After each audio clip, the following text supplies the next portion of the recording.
This CreepyPasta Storytime is brought to you by Don't Kill the Pretty One, a horror fiction novel by M.J. Orz. It started when my wife forgot my birthday. Normally people wouldn't find it to be at all suspicious, but my wife was the type who never forgets things. She writes things down, even the things that she knows she would never forget. It was just a habit that she had that kept her on track. So when she completely forgot my birthday, I couldn't help but raise an eyebrow to it. Alice and I had lived together in the same house for about 2 years now. We were married only a few months before we bought the house and thought that it was just perfect, so even though it was slightly out of our price range, we decided to make it work and buy the house before someone else did. We did our research on it and made sure that there was nothing crazy going on in the house. No murders or anything. As silly as that sounds. It's not so silly anymore as I write this. Anyway, the house was perfect, with a nice backyard that led into a gorgeous green forest. Neither of us could wait until it snowed because we thought it would look like something out of a Robert Frost poem when it did. And when the snow eventually came down, it was just like we imagined. Perfect. Now with an older house like ours comes some issues. Nothing that I couldn't ever handle, but lots of little creaks and noises, a loose floorboard here and there, or a leaking pipe. So I was regularly keeping up with my housework when I wasn't in the office. But we were lucky enough that I had landed a great job out of college, and after being there for a few years, I was making enough money that Alice could stay at home. She kept the house wonderfully clean, did all of our shopping, and became quite the housewife. I liked the way things were going for these last 2 years, and I don't think I could have asked for anything more. It was only a few weeks ago that I started to think that something was wrong. Like I said, I began to wonder when I woke up on my birthday and noticed Alice was already awake. I went downstairs expecting a hug and a kiss, which I did receive, but no happy birthday or anything special for breakfast. I didn't bring it up, thinking maybe she had something planned for later. But later came and went, and there was nothing. I went to work, came home. Everything was just like any other day. I even double-checked the calendar to make sure I wasn't losing it. It was definitely my birthday. I never brought it up to her because I didn't want her to feel bad. I figured she would realize it eventually, but she didn't. I started noticing a few little things that were off about her. It wasn't just her memory either. It was a break in her patterns. Silly things like the time which she woke up in the morning. I was always up first, but now she had been waking up at a ridiculous hour of the morning, like 4 a.m., which is just not her character. I used to have to fight her to get up. Her appetite changed. She was now eating more and more, even taking food from the table. And I'm guessing she was eating during the evening or something. There was never any leftovers in the fridge the next morning.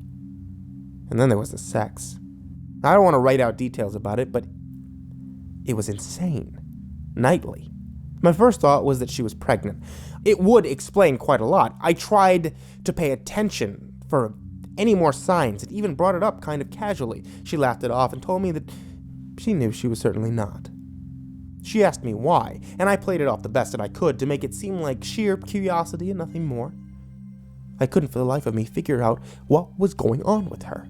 And then the storm came through and our basement flooded. I very rarely go down into the basement unless I absolutely need to. It's not creepy or anything. I just have no reason to be down there. There isn't much in the giant concrete space but our furnace, and now a whole lot of water. Alice didn't seem to like that I was spending the day down there pumping out the water. It was the strangest thing. I smiled at her and told her I would be done with it soon and not to worry. She would go back upstairs and I could hear her foot tapping on the floor, waiting for me to go join her. I was sucking the water up at the vacuum, pushing the nozzle around the floor, watching the puddles go into the hose, when I realized the water was streaming into the base from one of the areas where the wall meets the floor. I stood there with the vacuum pump on, in awe at how much water was coming through. I made my way over to the wall and let the head of the nozzle bump it. It was hollow. I turned the vacuum off for a second and could still hear Alice tapping her foot upstairs. I turned the vacuum back on, full blast, so it was nice and loud, and then reached my fingers under the crack where the water was coming in. To my surprise, the wall was a fake. It had many loose bricks that had appeared, to my quick glances, to be attached to the wall. I moved these bricks and found a tunnel. Turning off the vacuum again, I listened for the tapping upstairs. When I heard it, I turned the vacuum back on and crawled into the damp tunnel. It seemed to lead on for only about 20 or 30 feet in the darkness, until my head bumped into something solid. I reached into my pocket and grabbed my phone, using the light to illuminate the path and see what I had hit my head on. It felt like metal, but I wasn't completely sure. I'm still shocked that I didn't pass out when I saw what lay ahead of me. My head had bumped into a grate, more or so like a cage rather than just a grate, and inside the cage, in a small dirt and concrete cell, sat a woman. Alice. She had some food scraps lying around her from meals that had been served the nights before. Her clothes were tattered, and the floor around her stunk of feces. She was in a daze, maybe drugged, but she didn't even seem fazed by the fact that I was there. She just stared at me with no expression. I threw up. I made my way out of the tunnel as fast as I could and covered the entrance back up quickly. I heard my wife, or whoever, or whatever, coming down the stairs. She asked me how things were going, and I said everything was fine. She told me she was going to go to bed and wanted me to do the same. I told her that I was almost finished, but I would be up soon. I'm writing this now as she sleeps. I know she'll be up early again, probably to feed Alice in the tunnel. I want to call the police, but I don't think I can. Tonight, as she went and laid down to sleep, she turned to me and said, "I love you very much. But you could be next.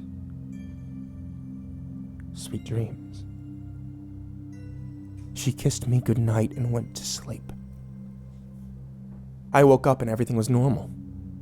It's almost as if nothing happened. I knew that everything I had known up to this point was a lie, and I knew that somehow the woman downstairs was not my wife. I went into the kitchen and was greeted by a kiss and some breakfast. I shook as I ate. I didn't know what to say or what to do, so I just ate in silence and watched this imposter walk around the kitchen in my wife's clothes, grinning and even dancing a little to try to make me laugh.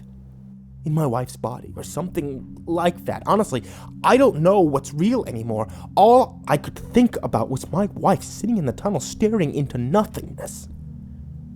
I called out sick from work today, so I could try to sort out everything in my brain. Alice, or whatever she is, just went about her daily routine as normal. That is the most torturing thing about all of this. She just didn't even acknowledge that anything had happened. She knew, I knew, but didn't even care. She just carried on. It's about 3:30 p.m. as I write this. I'm only writing this to try to keep everyone up to speed with how things are playing out. Alice went to the store for about 45 minutes earlier today. I went downstairs and looked into the tunnel again. My wife's still there. I tried talking to her, but she said nothing back. She just stared at me and drooled. The creepiest thing was that she smiled. It wasn't her normal smile either. It was a big, toothy smile showing all of her gums, and almost to the point where it looked like it would hurt to exert that much strain on your face. I could see her tongue moving in her mouth. Her eyes seemed glazed over. It wasn't like any sort of drug I had ever seen. This isn't something natural or even normal. She just cranked her head from side to side and looked directly at me, smiling. I put my hand on the grate to see if maybe she would touch it, but she didn't. I hate that I had to leave her there again. I got back up into the house and covered the tunnel. Listening to the car pull into the driveway, my heart started to race, and I ran upstairs, lying back down on the bed to try to calm myself. Alice came up into the bedroom and laid down next to me, grinning. She made a pouting face and ran her fingers in circles on my chest. "I told you not to go down there again," she said, making puppy eyes at me. "I've never been more afraid in my life." I tried to play dumb, but she wasn't having it. She stayed calm and tried to be cute even though I was visibly sweating. She gave me a kiss on the cheek as I asked her, "What's going on?" She grabbed my face and kissed me hard. I never shut my eyes and stared at her, horrified. When she pulled away, my stomach began to turn. She had a huge smile on her face, but every tooth in her mouth was black, green, and rotting. I could see the disgusting pus coming from her gums, and I could see all the cracks in her lips. "What's wrong, baby?" she asked, cackling. "Don't you want to kiss your beautiful wife?" I jumped from the bed and ran down the stairs, listening to her laugh as I bolted, tripping over my own feet. I looked up to see if she was following me, and what I saw wasn't the image of my wife anymore. I mean, it was, but it wasn't her. Her skin was raw and split. Her head sat flat on her shoulders as if her neck had been snapped. Her fingernails were yellow and dangling from her hands. I could hear her gurgling as she breathed. I made my way to the basement and dug out the tunnel. I don't know why I chose to do that, but it was the only thing that made sense for some reason. I crawled up to the grated cage, this creature behind me. I felt its hands grip my ankle. Just as I looked into my real wife's eyes and began to cry, the real Alice just smiled. Then it all went black. I woke up in my bed, Alice shaking me, begging me to wake up. I moved away from her as quickly as I could. I ran down to the basement looking for the tunnel, but nothing was there.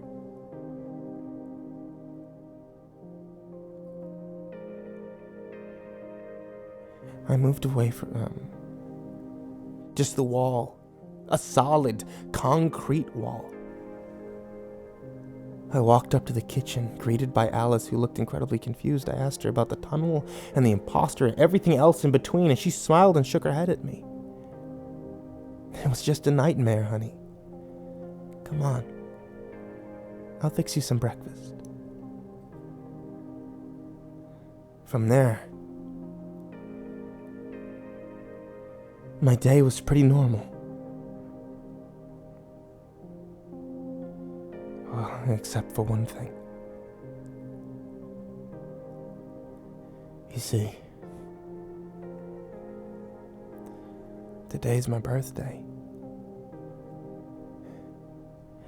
And I think Alice forgot.